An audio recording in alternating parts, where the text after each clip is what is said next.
AI-driven story dialogues, a surprising rating, early access timelines, and more gameplay details about InZoi were revealed in a compelling new interview. Now, one of the biggest events for InZoi was Gamescom 2024, and while this of course gave them an exciting chance to show off their character creator in some live mode and building, it's this interview published with Ivan Global that spells some details that I think could greatly impact InZoi's development. Now, before we start, I'm going to say these answers, for the most part, I think do showcase two good attributes. That would be humility and professionalism. And I also think they are expressing a willingness to engage with the community. Again, all good signs for a life simulation game. That aside though, there are some pros and cons definitely with some of these answers, and I would love to hear your honest opinions in the comments below. Now, the first thing we need to talk about is how this game is going to be rated. Now, this is always tricky because different countries use different rating systems, and I will be showing and explaining what this rating means to the best of my ability. Recently, InZoi received a 12+ rating in Korea. The developer said the game's emphasis on freedom remains unchanged despite this rating. During the rating process, InZoi received either lower or no age restrictions in Western regions. This highlighted the differences in perception and standards across regions. Our development team aimed to ensure that InZoi would be suitable for players as young as 12.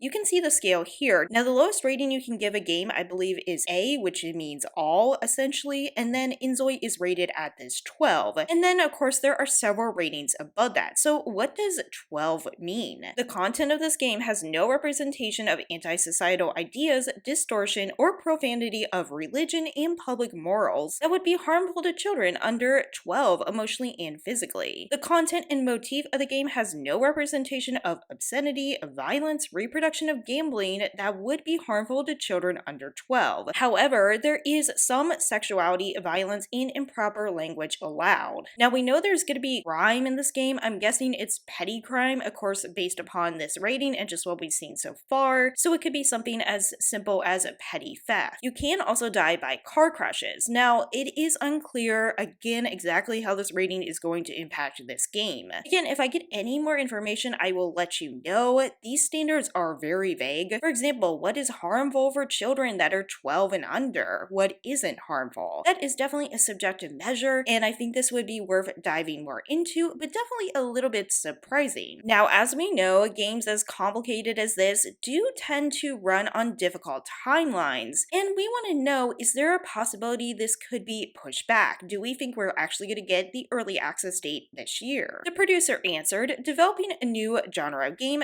comes with its challenges, and while delays in hiring developers could have affected our timeline, we've been fortunate to bring on a talented team. However, because this genre is quite niche, finding developers with relevant experience has been difficult, and predicting market demands and player expectations has proven to be a significant challenge. That's why we decided to release the game in early access, even if it's not fully polished, and then continue refining it over time. We're currently targeting a late 2024 early access launch, and the development team is working tirelessly to meet that goal. Now, honestly, I bet they are going to meet this deadline. Number one, I bet they are working very hard on this, and number two, they have done some things to make this process more streamlined and quicker than some other game development. However, you can definitely tell the developer is acknowledging some challenges and difficulties, and definitely doesn't seem to be underestimating how difficult it is to make a game like this. In addition, they definitely are paying attention to market demand and what they think is going to be most successful for their game. But speaking of market demand and what's most successful for their game, there's also the issue of spec requirements. Now, I do want to do a debate style video about this later on, but I expressed lightly that I do think that InZoi going with slightly higher specs is definitely a good move for this game, and that is good within a genre to have a range of games that equate to lower specs and higher specs, so there's just a variety. However, it does sound like they're still considering downgrading some of those specs. It's true that InZoi requires high specs, but we're working hard on optimization, which, by the way, optimization is required no matter what your specs are, or if you plan to lower them or not. However, I do find this part interesting. We're downgrading certain features of Unreal Engine 5 to ensure the game runs smoothly and looks great even on lower end systems. Now, I don't know how they're defining lower end. While Unreal Engine 5 delivers top-notch graphics quality by lowering the quality of certain key rendering functions, we can make the game playable on specs lower than initially expected. Additionally, we're developing options that allow players to adjust elements like population density and vehicle count in-game so they can tailor their experience. The last part I think is really clever. As long as people don't complain about it, being able to adjust your game definitely could reach a wider audience, and I think it's just good overall. In my opinion, definitely is an advantage, especially if we get more content as time goes on for this game. They've said many times that communication is important for the InZoi team, but there's some interesting tidbits here that isn't just about communication.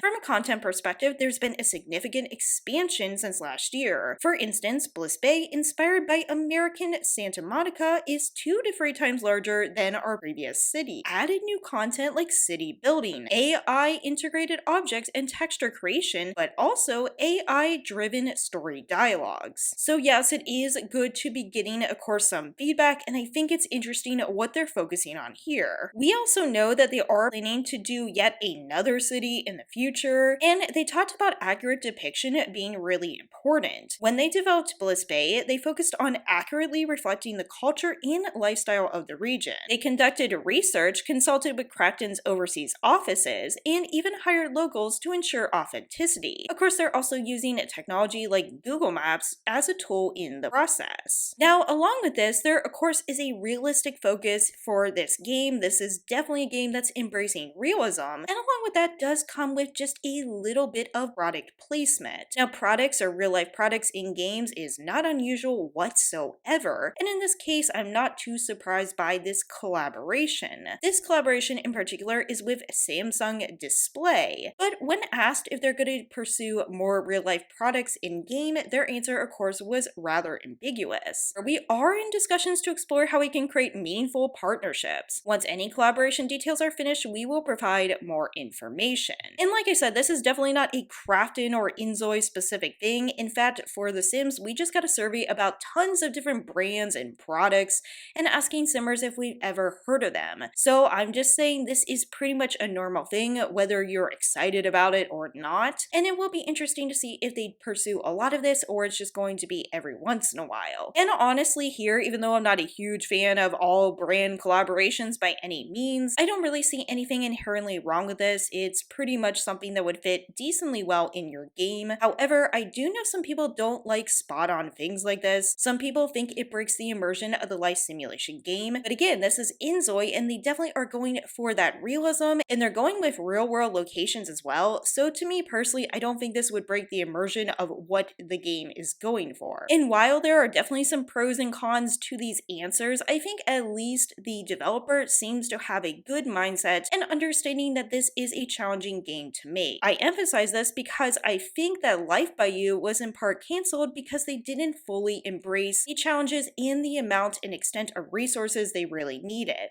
As the developer states, it's a mix of excitement and nervousness. After the overwhelming response we received last year, the expectations have definitely grown. There's some anxiety about competing on the global stage, but our team's hard work is finally being showcased worldwide. While InZoi is still rough around the edges and has areas that need improvement, I hope players see its potential and remember it as a project worth following. But on the note, please take care of yourselves. I hope you're having a wonderful day, and I will see you in the next video.